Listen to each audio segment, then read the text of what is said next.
Good morning. અગાઉ આપણે જે પાઠમાં પ્રકાંડની વાત કરી એવું વનસ્પતિનું ત્રીજું અંગ જેને આપણે પર્ણ તરીકે ઓળખીએ છીએ એઝ અ લિંગ. તો પર્ણ કેવી રીતે ઉદ્ભવે? તો ભ્રૂણાગ્રની ઘટનામાંથી પરોળની નિર્માણની વાત આપણે કરી.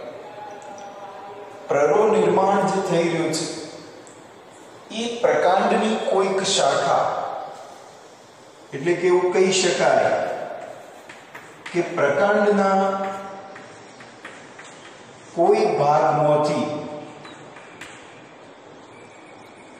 એનો બહિર્ભૂત ભેદ ઉત્પન્ન, એટલે કે ચપટો, પતળો, પર્ણ જેવી રચનાઓ પોતે પ્રકાંડનો ભાગ એ રૂપાંતરિત થઈ જાય છે. એના માટે બહિર્ભૂત ભેદ આવો એક શબ્દ આપણે વાપરી શકીએ કે જે પ્રકાંડ સામાન્ય છે, કોમન છે, એનાથી થોડોક જુદો. જનરલી આવો ભાગ કેવો ઉદ્ભવે? તો પ્રકાંડનો જે ગાંઠ પ્રદેશ છે એ ગાંઠ ભાગમાંથી જ આવી એક રચના તૈયાર થતી હોય છે.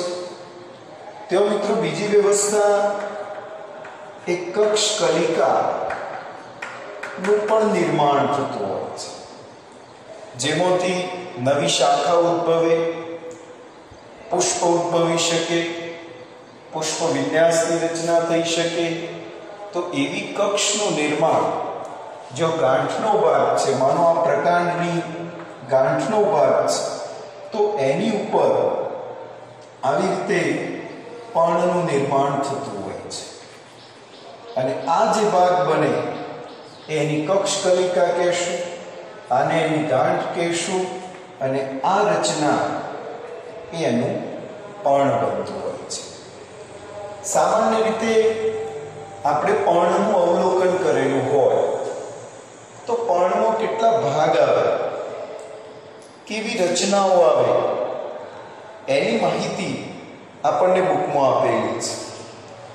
સાથે સાથે આ જે રચના બનવાની છે એની અંદર પરોળનો જે અગ્રીય વર્ધનશીલ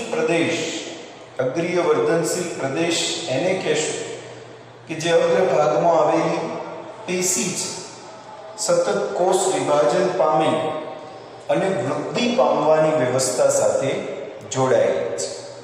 તો એના આધારે આપણે એને અગ્રીય વર્ધનશીલ પેશી તરીકે ઓળખીએ છીએ. એ પ્રદેશમાંથી આ રચનાઓ ઉદ્ભવશે અને સતત અગ્રાભિવર્ધી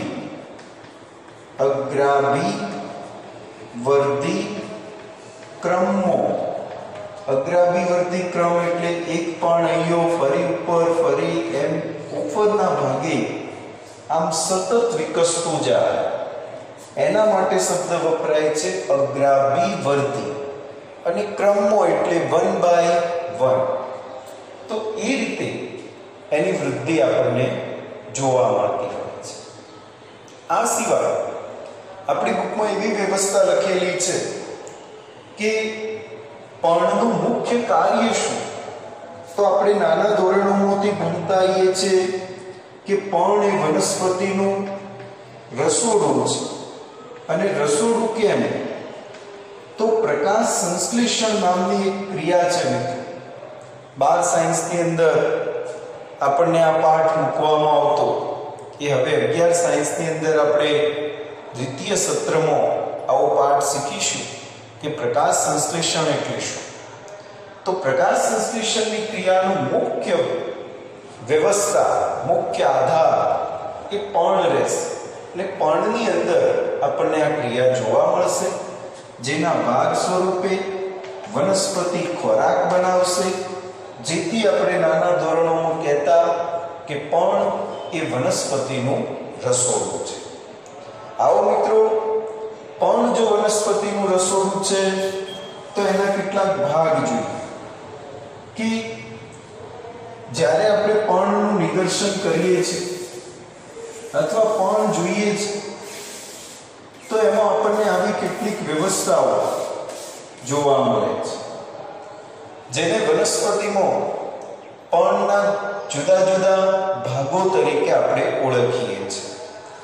સૌપ્રથમ રચના જોશો તો પર્ણનો સૌથી અગ્રભાગ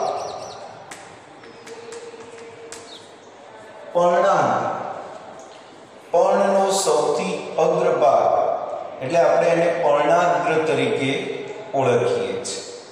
પછી આ વચ્ચેનો જે એરિયા છે એ બધો જ ભાગ એને એનું પર્ણ ફલક તરીકે ઓળખીએ છીએ. પછી આ જે માર્જિન છે મિત્રો એને આપણે એની પર્ણ કિનારી તરીકે ઓળખીએ છીએ. એના સિવાય પર્ણની અંદર એક મુખ્ય વેન હોય છે. તમે કોઈ પણ વનસ્પતિનું પર્ણ જોશો તો આવી એક રચના આપણને જોવા મળશે, જે એની મધ્ય શિરા તરીકે ઓળખીએ છીએ. બીજી બધી જે શિરાઓ છે એને એની પાર્શ્વીય શાખાઓની શિરાઓ તરીકે ઓળખતા હોઈએ છીએ. આ ઉપરાંત અહીંયા જેના ઉપર પર્ણ ગોઠવાયું છે એવો ભાગ જેને આપણે પર્ણદંડ તરીકે ઓળખીએ છીએ. કેટલીક વનસ્પતિમાં આવો પર્ણદંડ છે, કેટલાકમાં આવા પર્ણદંડનો અભાવ છે, જેને આધારે આપણે આવા બે ભાગ પાડેલા છે, સદંડી અને અદંડી.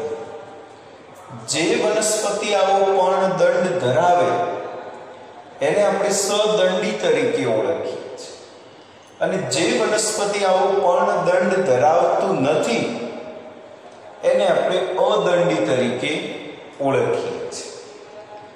પર્ણદંડની શું જવાબદારી છે?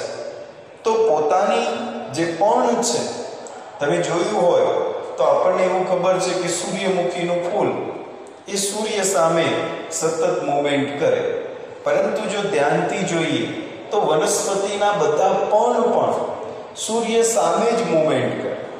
તમે સૂર્યના ટાઈમે જોશો તો બધા જ પર્ણો આમ ફરી અને જો સૂર્ય આથમવાની તૈયારી હોય એ દિશામાં એના પર્ણની મૂવમેન્ટ જોવા મળે છે. તો એવું કામ પર્ણદંડનું છે, કારણ કે પ્રકાશ સંશ્લેષણ માટે સૂર્યપ્રકાશની જરૂરિયાત છે અને એ પર્ણને મળી રહે એના માટે એના પર્ણને મૂવમેન્ટ આપવાનું કામ પર્ણદંડ કરે છે.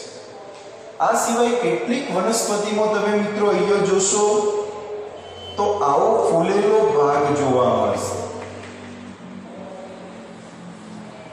પર્ણને માનો વડનું પર્ણ, આંબામાં તમે જોયું હોય તો એનું પર્ણ, તો એને જ્યારે તમે તોડો છો તો એની જે જોઈન્ટ વાળી કિનારી છે એ કિનારી આવી ફૂલેલી જોવા મળે છે, જેને મિત્રો પીનાધાર તરીકે ઓળખવામાં આવે છે. કે વનસ્પતિનું જે પર્ણ છે એ જેની મદદથી પ્રકાંડ સાથે જોડાયેલું છે, આ શાખા મિત્રો પ્રકાંડની છે, તો એના વચ્ચેનું જે જોડાણ સ્થાન છે એને એનું પીનાધાર તરીકે ઓળખીએ છીએ. આ સિવાય અહીંયા જ આપણને બીજા પર્ણ જેવી વ્યવસ્થા જો જોવા મળે, આવા નાના પર્ણ, તો એને મિત્રો આપણે પર્ણનો પેટા ઉપપર્ણ એવું નામ આપેલું છે. કે ભાઈ પર્ણ છે મુખ્ય પર્ણ, તો એનું પેટા પર્ણ, તો એને આપણે ઉપપર્ણ તરીકે ઓળખીએ છીએ. તો આવી વ્યવસ્થાઓ આપણને પર્ણની અંદર જોવા મળશે. આપણે પણ મિત્રો કોઈ પણ એક વનસ્પતિનું પર્ણ લઈ એનો અભ્યાસ કરીશું. આપણી બુકમાં આપેલા જે કંઈ નામ છે, જે કંઈ એના મુખ્ય ભાગો છે, પર્ણતલ, પર્ણદંડ, પર્ણફલક, ઉપપર્ણ, પીનાધાર, આ બધી જ વ્યવસ્થાઓ આપણે એની અંદર જોઈ શકીએ છીએ. આ ઉપરાંત અહીંયા જે આપણને પર્ણની સરફેસ બતાવી છે મિત્રો, તેઓ વાયુરંધ્રની વ્યવસ્થા પણ આની અંદર હાજર જોવા મળે છે. અને એ શું કરશે તો તેઓ ઠંડી અને તાજી સરફેસ રાખવામાં પોતે જવાબદાર ભૂમિકા ભજવે છે. આ સિવાય આ બધી જે શિરાઓ છે મિત્રો, આ શિરાઓનું કામ શું છે તો જેમ આપણા શરીરમાં શિરા અને ધમની છે જે રુધિરનું પરિવહન કરી આપે છે, એમ આ બધી શિરિકાઓ એની અંદર પાણી છે, પોષક દ્રવ્ય છે, તૈયાર કરેલો ખોરાક છે, એ બધાની આપલે કરવાની મુખ્ય ભૂમિકા, મુખ્ય વહન માર્ગ તરીકે આપણે ઓળખીએ છીએ. આ સિવાય પણ એના આકારથી એના ઘણા બધા પ્રકારો પડેલા છે. તમે જોશો તો દરેક વનસ્પતિનું પણ જુદા જુદા આકારનું હશે. આ ઉપરાંત એની કિનારી, તો કેટલાકની કિનારી તમે આવી પણ જોશો, તરંગિત પણ જોશો. તો એવી કિનારીને આધારે પણ પર્ણમાં આપણને વિવિધતા નોંધવામાં આવેલી છે. આ સિવાય મિત્રો જે પર્ણાગ્ર છે, એની સપાટી છે, એનું પર્ણ ફલક છે, આ બધા ભાગોમાં કંઈક વિચ્છેદન પણ જોવા મળે છે. અને એ વિચ્છેદનને આધારે પણ આપણે એના પ્રકાર પાડેલા છે, એ પણ મિત્રો આપણને ટોપિકમાં દર્શાવેલા છે. એના પહેલા જે આપણે બતાવ્યું છે એનો એક ટોપિક આપણને દર્શાવ્યો છે કે શિરા વિન્યાસ એટલે શું.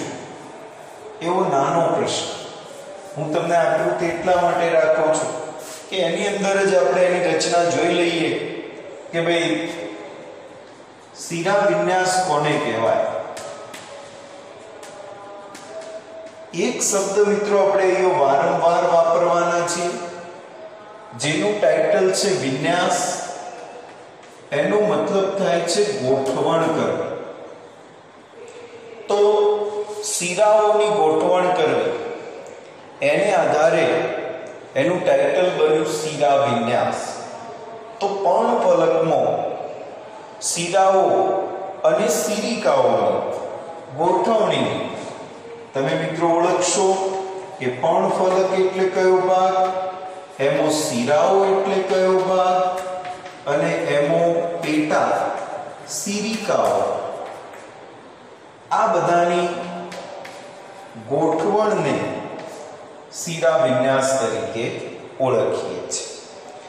અહીંયા એમાં મુખ્ય બે ભાગ પાડેલા છે કે બે પ્રકારની શિરાઓની એરેન્જમેન્ટ જોવા મળે.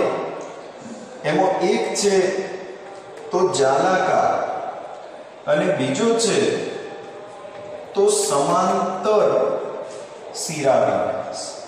મિત્રો અહીંયા જાલાકારની પેટર્ન તમે જોઈ શકો છો કે જે પર્ણને તમે આમ ઉલટું કરી અને સૂર્યપ્રકાશની સામે જોશો તો એના અંદર તમને આ જે શિરિકાઓ છે એ જાળાની સ્વરૂપે ગોઠવાયેલી જોવા મળશે. તો એ વ્યવસ્થા આપણને એવું દર્શાવે છે કે ભાઈ જાલાકાર શિરા વિન્યાસ. અને બીજી લાક્ષણિકતા, જે પર્ણની શિરાઓ એકબીજાને સમાંતર હોય. માનો આવી શિરા વિન્યાસની પણ પેટર્ન છે, તમે કેળનું પર્ણ પણ જોયેલું છે તો એની અંદર પણ આવી પેટર્ન જોવા મળે છે. તો આ બધી વ્યવસ્થા જે એકબીજાને સમાંતર ગોઠવાયેલી છે, એટલા માટે એને આપણે મિત્રો સમાંતર શિરા વિન્યાસ તરીકે ઓળખીએ છીએ. અહીંયા બીજી ખાસ લાક્ષણિકતા એવી છે કે કોઈ પણ વનસ્પતિ એ દ્વિદળી છે કે એકદળી, એનું મુખ્ય કેરેક્ટર અહીંયા એના પર્ણ ઉપરથી ખબર પડી જાય છે.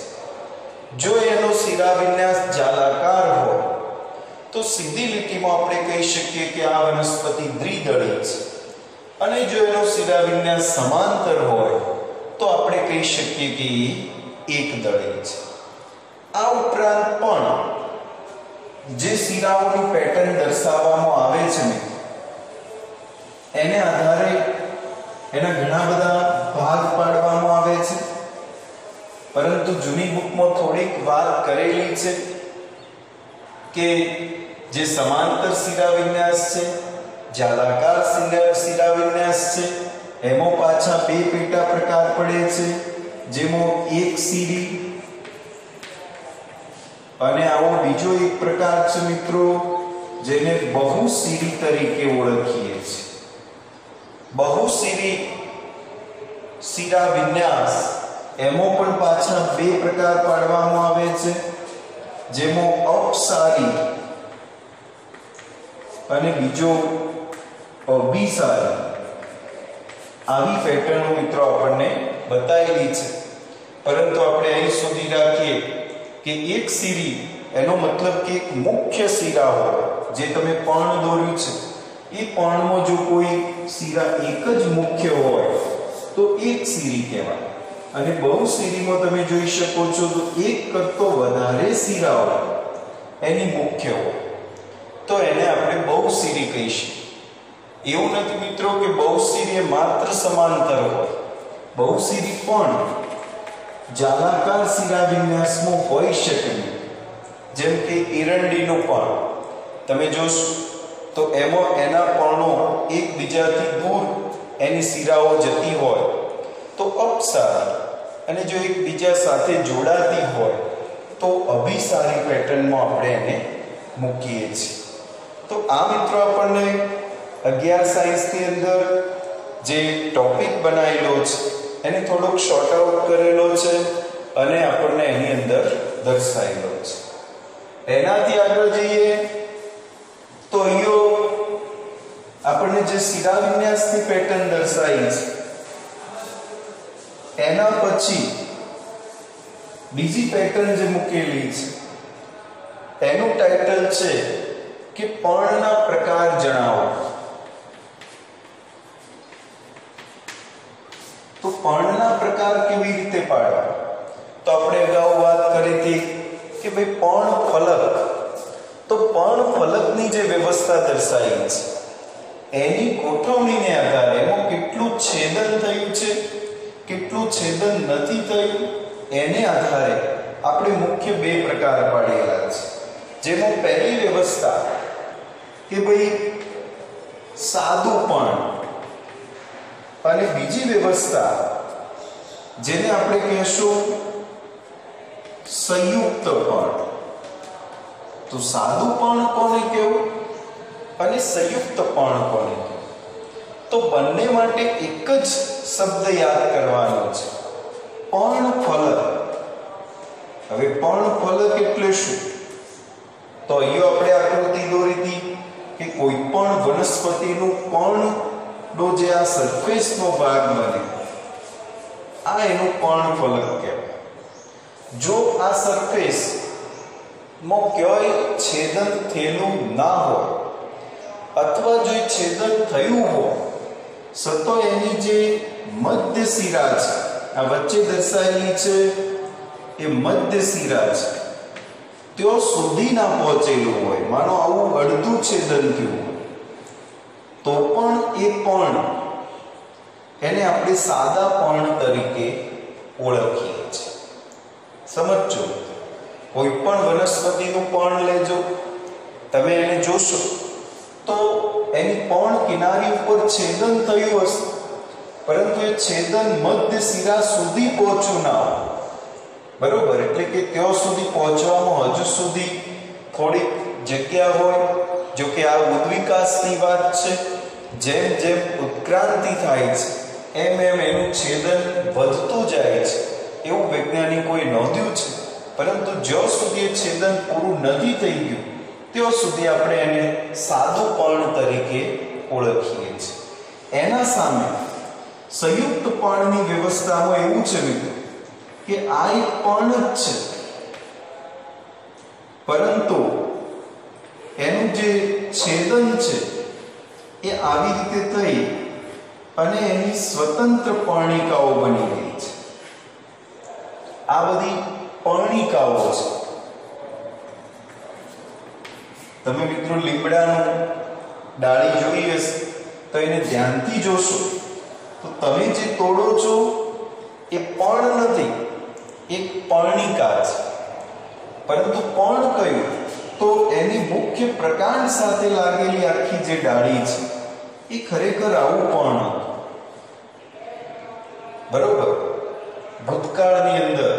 પરંતુ હવે એમાં છેદન થઈ ગયું અને છેદન થવાના કારણે બધી જ પર્ણિકાઓ સ્વતંત્ર બની ગઈ અને એટલા માટે આપણે આજે એને સંયુક્ત પર્ણ તરીકે ઓળખીએ છીએ.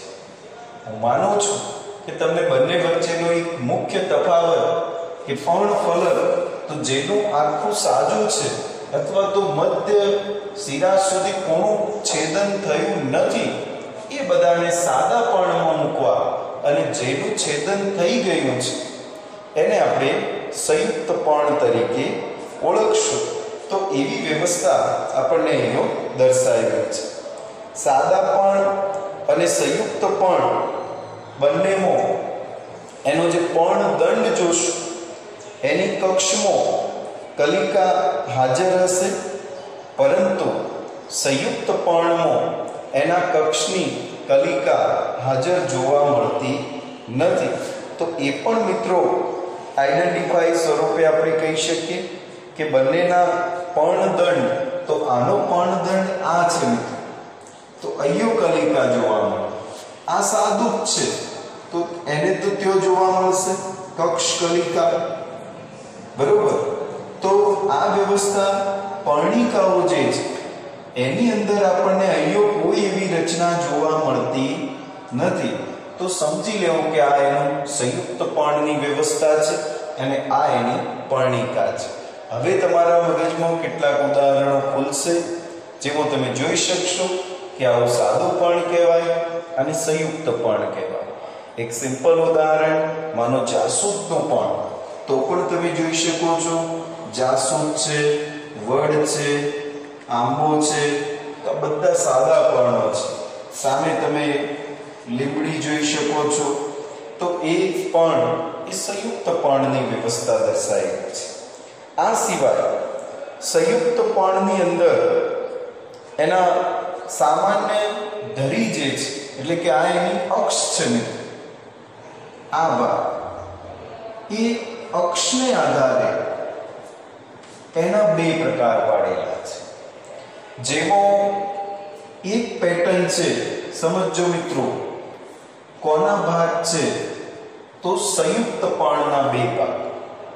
તો પહેલો ભાગ આપણને આપેલો છે કે ભાઈ સંયુક્ત પર્ણની અંદર એક વ્યવસ્થા આપણે જોઈશું જેની અંદર એની મધ્ય શિરા, એનું અસ્તિત્વ આપણને દર્શાવેલું છે અને એમાં એક કરતો વધારે એની પર્ણિકાઓ દર્શાવેલી છે. એટલે કે એવું કહી શકીએ કે એ સંયુક્ત પર્ણ છે અને એનું નામ પિંચાકાર સંયુક્ત પર્ણ. તો પિંચાકાર સંયુક્ત પર્ણમાં તમે લીમડાનું ઉદાહરણ જોઈ શકો છો. અને બીજી પેટર્ન છે મિત્રો પંજાકાર સંયુક્ત પર્ણ. તો પંજાકાર કેમ બનશે?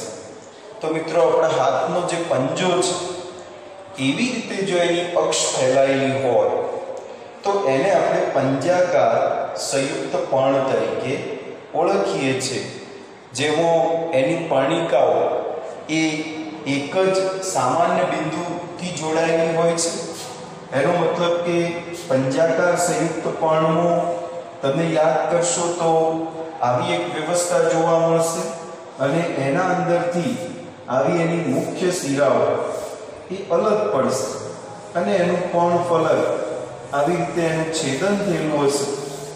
તો એ વ્યવસ્થા આપણે જોઈ શકીએ કે ભાઈ પંજાકાર સંયુક્ત પર્ણની વ્યવસ્થા જોવા મળશે. તો આ એનો મુખ્ય ભાગ છે, આ એનો દંડ છે, પર્ણદંડ. એના ઉપરથી આવી શાખાઓ જેટલી બની છે બધા જ પણ એક જ જગ્યાએ જોડાયેલા હોય છે, જેનું ઉદાહરણ મિત્રો તમે સપ્તપાણી જોઈ હોય તો સપ્તપાણીની અંદર પણ આવી વ્યવસ્થા આપણને જોવા મળે છે.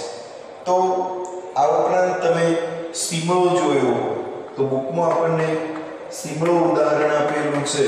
ઉદાહરણ મિત્રો 1-2 આપવા એની મર્યાદા છે, પરંતુ તમે વનસ્પતિમાં જેટલું નિરીક્ષણ કરશો તો આવા કેટલાય પ્લાન્ટ તમને મળશે કે ભાઈ એનો પંજાકાર સંયુક્ત પણ અને પિંચાકાર સંયુક્ત પણ. પિંચાકારનું પણ મિત્રો આપણી બુકમાં નથી લખ્યું, પરંતુ એના પણ પ્રકાર છે એક શાખી, દ્વિશાખી અને બહુશાખી. બહુશાખીમાં તમે જોઈ શકો કે ભાઈ આવી રીતે કેટલીય શાખાઓ હોય અને બધાની ફરતે આવી પર્ણિકાઓ ગોઠવાઈ ગઈ હોય. તો એવી વ્યવસ્થા આપણને એક કરતો વધારે શાખાઓની વ્યવસ્થામાં જોવા મળે, બરોબર છે. અથવા તો એક મુખ્ય શાખા હોય, તમે આવી રીતે પણ એને જોઈ શકો કે એક મુખ્ય શાખા હોય તો એક શાખા, એના ઉપરથી ફરી બીજી એક શાખા નીકળે તો એને તમે દ્વિશાખી, અને એના ઉપરથી પાછી આવી બીજી શાખાઓ નીકળે અને એમાં પણ આવા પણ ગોઠવાયેલા હોય તો એને આપણે બહુશાખી તરીકે ઓળખીએ છીએ. તો બહુશાખી, પિંચાકાર, સંયુક્ત પણ, એમ એક શાખી, પિંચાકાર, સંયુક્ત પણ. તો એવી વ્યવસ્થાઓ આપણને દર્શાવેલી છે. આ સિવાય મિત્રો આપણને પર્ણ વિન્યાસ બતાવેલો છે. તો પર્ણ વિન્યાસમાં શું કહીશું? તો પર્ણ વિન્યાસમાં પર્ણની ગોઠવણી આપણે મિત્રો એક પ્રકાર પર્ણના જોઈ રહ્યા છે, જેમાં એની અંદર જે કઈ વ્યવસ્થાઓ દર્શાવી છે એ વ્યવસ્થાઓ આપણી બુકે ટૂંકમાં સમજાવવાનો પ્રયત્ન કરેલો છે. જેની અંદર આ પણ એક વ્યવસ્થા છે કે જેનું ટાઇટલ છે પર્ણ વિન્યાસ. અહીંયા મિત્રો આજ સુધી પરીક્ષામાં સૌથી મોટી ભૂલ કરતા હોય તો પર્ણ વિન્યાસમાં શું લખવું, શાખા વિન્યાસમાં શું લખવું, પર્ણના પ્રકારમાં શું લખવું, આ બધું આઈડિયા આવતો નથી, અને જેના કારણે ગમે તે પ્રશ્ન ગમે તો લખાઈ જાય છે. તો એમાં ખાસ યાદ રાખવાનું છે કે શીરા, તો શીરાની ગોઠવણી વિશે લખવું. પર્ણના પ્રકાર, તો પર્ણ ફલકમાં છેદનને આધારે લખવું. અને ત્રીજી પેટર્ન છે પર્ણ વિન્યાસ, તો પર્ણની ગોઠવણીને આધારે મિત્રો એના પ્રકાર પાડેલા છે. તો એ વાત આપણે પર્ણ વિન્યાસમાં લખવાની છે કે પર્ણની ગોઠવણ કેવી થઈ હોય. તો એમાં આપણને 3 પેટર્ન પાડીને આપી છે કે પર્ણ વિન્યાસ, તો પ્રકાર કે એની જે શાખાઓ છે એના પર પર્ણની ગોઠવણીને એનો પર્ણ વિન્યાસ તરીકે ઓળખીએ છીએ. એમાં મિત્રો 3 પેટર્નમાં પહેલી પેટર્ન છે એકાંતરિક પ્રકારનો પર્ણ વિન્યાસ. હવે એકાંતરિક પ્રકાર તો એમાં શું હશે? તો એક સિમ્પલ વ્યવસ્થા છે કે આ માનો એક પ્રકાંડ છે, એના ઉપર આ ગાંઠ છે, તો આ ગાંઠના ભાગમાં આવું એક પર્ણ આવે, તો ફરી ઉપરની ગાંઠમાં આ દિશામાં એક પર્ણ આવે, ફરી આ ભાગમાં આ બીજું પર્ણ આવે. તો આ વ્યવસ્થા આપણને શું દર્શાવે છે કે ક્રમિક છે, એક પછી એક છે, એટલે એકાંતરિક પ્રકારનો પર્ણ વિન્યાસ તરીકે આપણે ઓળખીએ છીએ. દરેક ગાંઠ પરથી આંતરિક એકાંતરિક રીતે એક જ પર્ણ, યાદ રાખીશું મિત્રો, એક જ પર્ણ પછી દરેક ગાંઠ પરથી જો ઉદ્ભવે તો એકાંતરિક પ્રકાર તરીકે આપણે ઓળખીએ છીએ, જેનું ઉદાહરણ તમે જાસૂસમાં જોઈ શકો છો. આ સિવાય બીજો પ્રકાર આપણને દર્શાવેલો છે, જેમાં એનું ટાઇટલ છે સન્મુખ પ્રકારનું પર્ણ વિન્યાસ. હવે સન્મુખ પ્રકાર તો એની અંદર જે પેટર્નમાં આપણને આવી રીતે ગાંઠ દર્શાવી છે એમાં એના જે પર્ણ હોય એ સામ સામે હોય. બસ આટલી જ વ્યવસ્થા એની ખાસ દર્શાવવામાં આવે છે કે એના પર્ણ સામ સામે હોય તો એમાં સમ્મુખ તરીકે ઓળખવામાં આવે છે. જૂની બુકની અંદર આ સમ્મુખનો મિત્રો બે પ્રકાર પાડેલા છે, જેમાં એક પ્રકાર છે કે ભાઈ ચતુષ્ક, સમ્મુખ ચતુષ્ક, અને બીજો છે કે સમ્મુખ આચ્છાદન. તો આચ્છાદનની અંદર આપણે જે જામ પડે છે, આઈસ્ક્રીમ બેલ છે, મધુમાલતી છે, આવા ઉદાહરણો મૂકી શકીએ છીએ. અને સમ્મુખ ચતુષ્કમાં આપણને આંકડો દર્શાવેલો છે. તો આ અત્યારે આ બંને પેટર્નને અલગ કરેલી નથી આપણી બુકમાં, જૂની બુકમાં અલગ કરેલી હતી. અહીંયા મિત્રો સમ્મુખ એટલે સામ સામે મુખ હોય તેવા, પરંતુ તમે આંકડાની અંદર જોશો તો આંકડાની જે આખી બ્રાન્ચ હોય સીધી, એના ઉપરથી તમે ફોકસ કરશો તો મિત્રો બે પણ આવા ગોઠવાયેલા હશે, બરોબર. તો આ સમ્મુખ બને, પરંતુ જે બીજી ગાંઠ હશે તેઓ બે પણ આવા ગોઠવાયેલા હશે.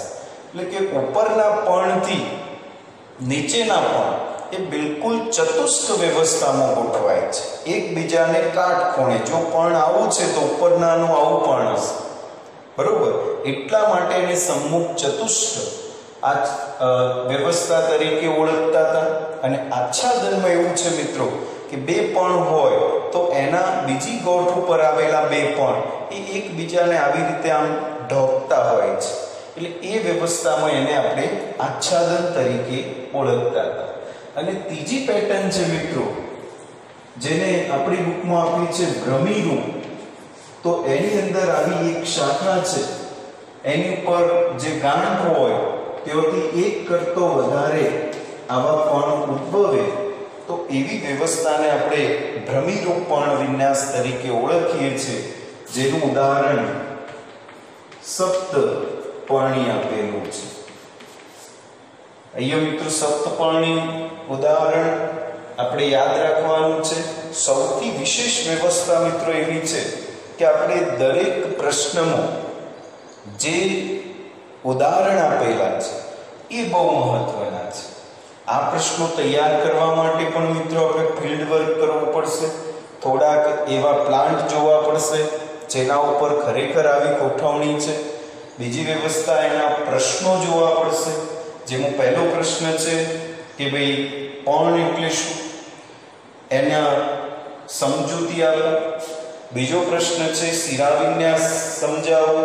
ત્રીજો પ્રશ્ન છે પર્ણના પ્રકારો જણાવો. ચોથો પ્રશ્ન છે પર્ણ વિન્યાસ એટલે શું, અને એના પછી પાંચમો પ્રશ્ન છે મિત્રો પર્ણના રૂપાંતર. તો પર્ણના રૂપાંતરણોની જે વ્યવસ્થા દર્શાવી છે એ અગાઉ જે મિત્રો આપણે વાત કરી હતી કે ભાઈ મૂળના રૂપાંતરણો, પ્રકાંડના રૂપાંતરણો, તો એ બધાની અંદર શું છે વિશિષ્ટ કાર્ય જે એને કરવાનું નથી, સતો એને પોતાની વનસ્પતિની જરૂરિયાત માટે એની જે વ્યવસ્થા છે એ વ્યવસ્થાના ભાગ સ્વરૂપે એને કામ ઉપાડી લીધો છે. એવા વિશિષ્ટ કાર્યોનો એક પ્રશ્ન પણ મિત્રો આપણને મૂકેલો છે. તો જોઈ લઈએ છેલ્લો પ્રશ્ન જે પર્ણ માટે દર્શાવેલો છે કે ભાઈ પર્ણના વિશિષ્ટ કાર્યો જણાવો. તો અગાઉ મિત્રો આપણે વાત કરી હતી કે દરેકના સામાન્ય કાર્યો છે. તો પર્ણનું સામાન્ય કાર્ય શું છે? તો એક જ છે કે પ્રકાશ સંશ્લેષણ કરી અને ખોરાક બનાવો. પરંતુ પર્ણના વિશિષ્ટ કાર્ય એ બીજાની જેમ એના પણ કેટલાક વિશિષ્ટ કાર્યો દર્શાયેલા છે. તો આવા વિશિષ્ટ કાર્યોની વાત કરીએ, જેની અંદર પહેલી વ્યવસ્થા દર્શાવી છે કે ભાઈ કેટલાક પણ એવા હોય છે કે જેને કોઈક ને કોઈક આધાર આપવો પડે છે. એટલે કે એક કાર્ય તરીકે આપણે લઈએ તો આધાર અને આરોહણ. તો એમાં મિત્રો આપણને એક ઉદાહરણ વટાણા આપ્યું છે. વટાણામાં તમે જોઈ શકો છો કે એની અગ્રકલિકાઓ જે છે એ બધી આવી રીતે સૂત્રમાં રૂપાંતરણ થયેલી છે અને એના કારણે એના છોડનું જે પ્રકાંડ છે એ અશક્ત છે. એ સારી રીતે જે ટટ્ટાર ઊભું રહેવું જોઈએ એવું ઊભું રહી શકતું નથી. એના બદલામાં એની આ જે પર્ણિકાઓ હતી એ પર્ણિકાઓ સૂત્રમાં રૂપાંતરિત થઈ અને એને પોતાના બાજુના આધાર સાથે જોડાય અને પોતાના છોડને આમ ઊભો કર્યો છે. કેમ એવું કર્યું છે? તો એના પર્ણને સૂર્યપ્રકાશ મળી રહે એ આશયથી એ આવું કામ કરે છે. તો એ એની ખાસ વિશેષતા છે. વટાણામાં બીજું એક વિશિષ્ટ કાર્ય મિત્રો એનું એક ઉપપર્ણ છે. તો એ ઉપપર્ણ પણ ખરેખર ઉપપર્ણ કેવું હોય તો એના મુખ્ય પર્ણથી નાનું હોય, પરંતુ વટાણાનું ઉપપર્ણ એના મુખ્ય પર્ણથી મોટું છે અને પોતે એટલા માટે મોટું બન્યું છે કારણ કે એની જવાબદારી પ્રકાશ સંશ્લેષણની આપેલી છે. કેમ કે એની પર્ણિકાઓ પ્રમાણમાં નાની છે. થોડીક પર્ણિકાઓ હતી એ સૂત્રમાં રૂપાંતરિત થઈ ગઈ એટલે એને જે ખોરાક બનાવવાનો હતો એ કોઈ કામ બીજું કોઈ ઉપાડી શકે એમ ન હતું. એટલે સીધી લીટીમાં એનું જે ઉપપર્ણ હતું એને એનું કામ ઉપાડી લીધું અને પોતે એમાં ખોરાક નિર્માણની પ્રક્રિયા કરી આપે છે. આ સિવાય બીજું ઉદાહરણ છે મિત્રો કે ખોરાક સંગ્રહ કરો. તો એની અંદર પણ પર્ણની અંદર ઉદાહરણ જોશો તો ડુંગળી છે, લસણ છે, આ બધા ઉદાહરણ. તમને એવું થાય કે ડુંગળીમાં કેવી રીતે? તો આ બધા જે આપણે આકૃતિ જોઈએ છે મિત્રો એમાં બધા એના પર્ણ છે જે બહારના ભાગે છે, જે હરિત દ્રવ્ય ધરાવે છે અને એ પોતે એનો જે ખોરાક છે એ એના પર્ણ તલનો ભાગ છે. એ ભાગમાં પોતે સંગ્રહે છે. તો આપણને પ્રશ્ન થાય કે ભાઈ ડુંગળીનું પ્રકાંડ કયું? તો નીચે તમે ખોલશો તો એક નાનો આવો ભાગ હશે જે ડુંગળીનું પ્રકાંડ છે. એના ઉપર તમે જોશો તો આવા મૂળ હશે. તો મૂળ, પ્રકાંડ અને બાકીનો બધો ભાગ એનો પર્ણ છે. તો આ પર્ણને ખરેખર ખોરાક બનાવવાનો હતો, એની જગ્યાએ એને ખોરાક સંગ્રહની વ્યવસ્થામાં પણ પોતાનો ફાળો દર્શાવેલો છે. તો એ એનું વિશિષ્ટ કાર્ય તરીકે આપણે ઓળખીએ છીએ. આ સિવાય મિત્રો તમે એક અલગ ઉદાહરણ જોયું તો અગાઉ કે જેની અંદર રક્ષણની વ્યવસ્થા પણ પોતે સંભાળે છે. તો રક્ષણનું ઉદાહરણ તમે જોશો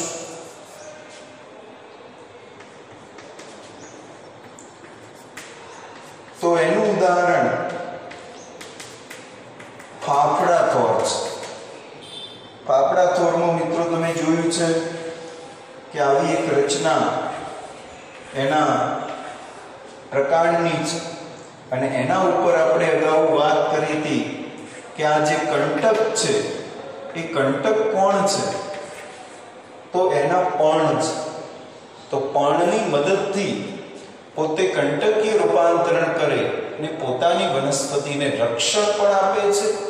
સાથે સાથે એની જે મુસીબત હતી બાષ્પીભવનની, પાણી ન ઉડાડવું, એનું પણ એને રૂપાંતરણ કરી દીધું કે પોતાના શરીર ઉપર પર્ણ જ રાખ્યા નથી એટલે એ પોતે આવું પાણીની બાષ્પ સ્વરૂપે ઉડાડવાની પણ વ્યવસ્થાથી અવરોધી શકે છે. આ ઉપરાંત મિત્રો તમને ખબર છે કે ફાફડા થોર બે જગ્યાએ શીખેલા છે.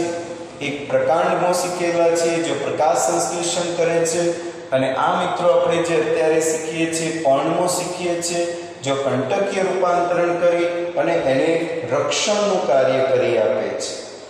આ સિવાય આપણને બીજું એક ઉદાહરણ પણ દર્શાવેલું છે કે ઓસ્ટ્રેલિયન બાવળ.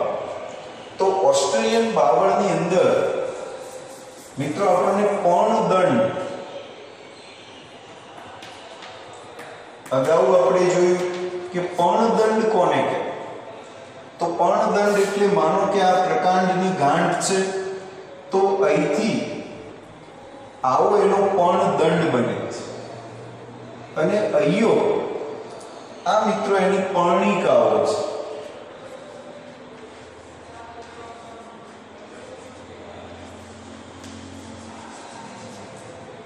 તો આ ખરેખર આ જે ભાગ છે એને માત્ર આધાર આપવાનો, પરંતુ એ પર્ણદંડ ચપટો બને છે અને પોતે હરિતદ્રવ્ય ધરાવે છે અને પ્રકાશ સંશ્લેષણ કરે અને પોતાની વનસ્પતિ માટે ખોરાક તૈયાર કરી આપે છે.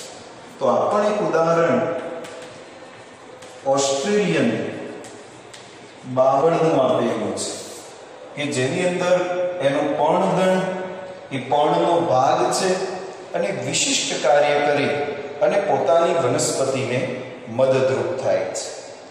આ સિવાય આપણને કેટલીક માંસાહારી વનસ્પતિની વાત આપેલી છે.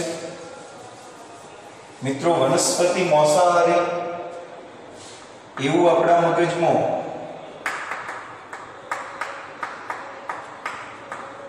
એની અંદર માંસાહારી વનસ્પતિમાં મિત્રો કળશ પણ એક ઉદાહરણ છે.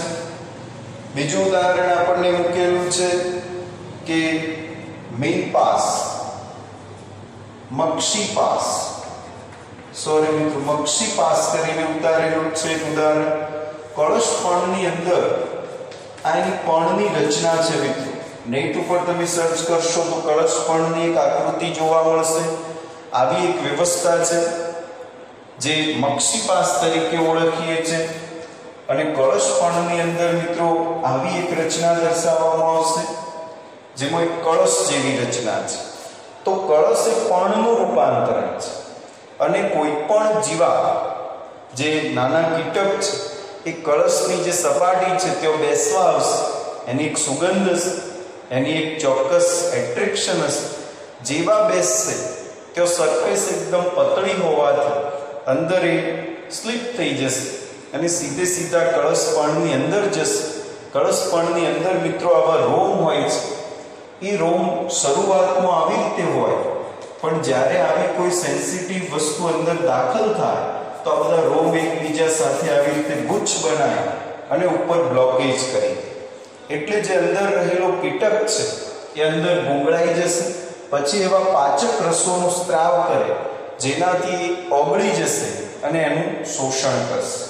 એ જ રીતે મીનપાસની જે વ્યવસ્થા આપી છે એ પણ આવી રીતે ખુલ્લો હોય છે. જેવો કીટક આવે તરત જ આમ બ્લોક થઈ જશે. તો પર્ણના રૂપાંતરણો છે અને એના માટે એ પોતે વનસ્પતિમાં પોતાના કીટ ભક્ષી માંસાહારી અથવા તો કીટક ભક્ષી તરીકેનું જે કામ આપ્યું છે એ સારી રીતે પોતે નિભાવે છે. તો આવી વ્યવસ્થાઓ મિત્રો પર્ણના વિશિષ્ટ કાર્યમાં આપણને દર્શાવેલી છે. કીટ ભક્ષણનું કામ છે, ખોરાક સંગ્રહનું કામ છે, રક્ષણનું કામ છે, રૂપાંતરણનું કામ છે, આધારનું જે કામ દર્શાવેલું છે. તો એ બધા પ્રશ્નો આપણે બહુ સારી રીતે તૈયાર કરવાના છે અને એના ઉદાહરણો પણ ખાસ યાદ રાખવાના છે, કારણ કે 3 પ્રશ્નો આપણા માટે કોમન રહેશે, જેમાં પર્ણ એના વિશિષ્ટ કાર્યો, પ્રકાંડ એના વિશિષ્ટ કાર્યો અને મૂળ એના વિશિષ્ટ કાર્યો. અને 3ના ઉદાહરણો પણ એક જ હશે. જે કયું વિશિષ્ટ કાર્ય છે ખાસ ધ્યાન રાખીને એમાં દર્શાવવાનું છે. આપણને શું માગેલું છે એવો જ જવાબ આપણે ત્યાં રજૂ કરીશું. Thank you.